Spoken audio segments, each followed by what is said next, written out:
Okay, so what if I told you there's a story so powerful that it actually dictates all of reality?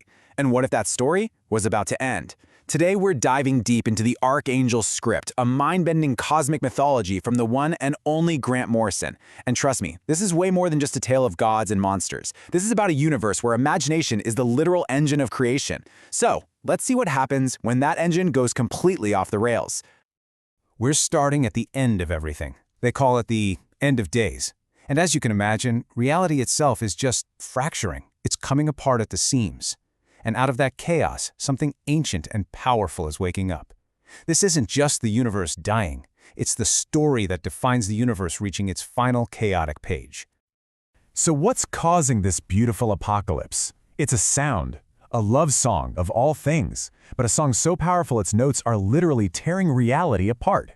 It's like the universe is a ball of yarn, and this song is just unspooling it. It's gorgeous, but it's absolutely lethal, and it's all coming from one single cosmic being.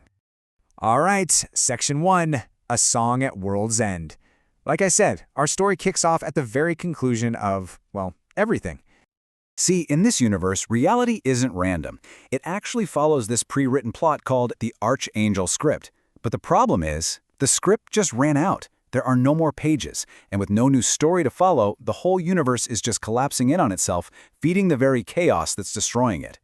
So that brings us to Section 2, The Woman of the Scar.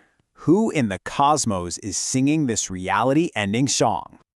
Well, this is her, our singer, a being of just raw, untamed power, literally plugged right into the engine of chaos itself.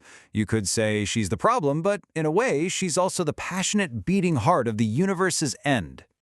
Her name is Helena, but, she's got a few other titles. The Singing Dragon, the Queen of Chaos. She's an archangel-level being for sure, but her motivation isn't about some grand cosmic order. Nope, it's a passionate, all-consuming and, as it turns out, pretty destructive love for our story's hero.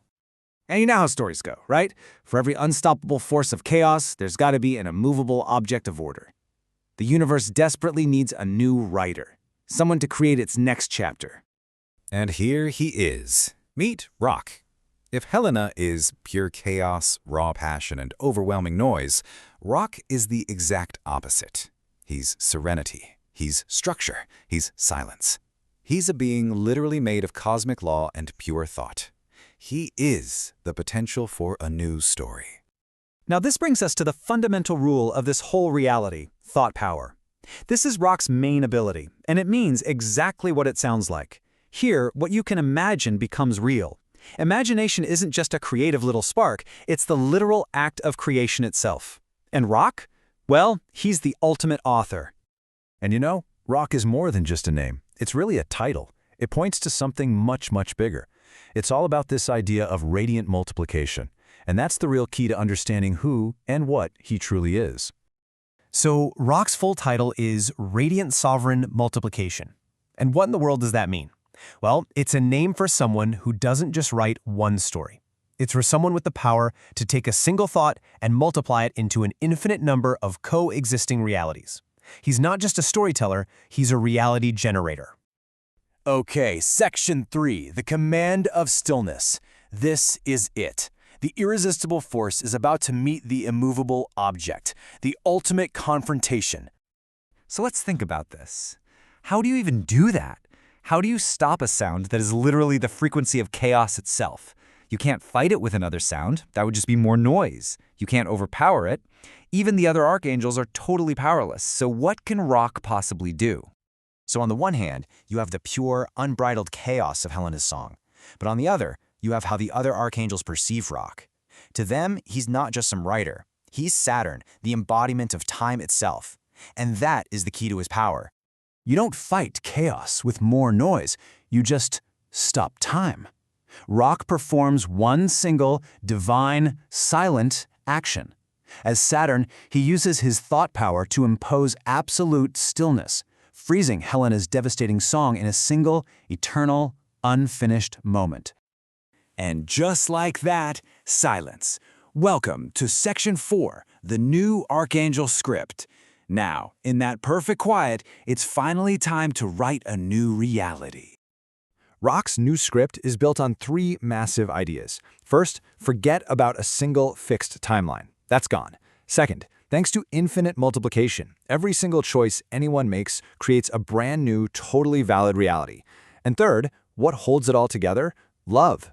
The very same passionate, chaotic force that nearly destroyed everything is now repurposed as the cosmic glue. The Archangels? They get a whole new job description. They're no longer rigid enforcers of destiny. Now, they're narrative guides. Their mission is to travel across these infinite new realities and teach everyone one fundamental law. The only thing that is real is what you choose to imagine. And that leads us to our final section. Section 5, Engine of Infinite Worlds. So what exactly is powering this brand new multiverse? This right here is the Infinity Core. Remember his full title? Radiant Sovereign Multiplication? Well, this is it, made real. This is the cosmic engine that takes Rock's one single thought and multiplies it into endless actualized timelines. Think of the Infinity Core as this grand central station for every possible story. It's where they all meet, they cross over, and they generate brand new ones. It's a place of perfect managed chaos, a stable storm of infinite potential, all anchored by the single, unwavering consciousness of its creator, Rock. And this is where we find our archangels now, ready for their new mission. As narrative guides born from this new script, their purpose is to help others navigate all the infinite possibilities that are flowing out of that Infinity Core. They're no longer guardians of a single fate, but guardians of infinite choice.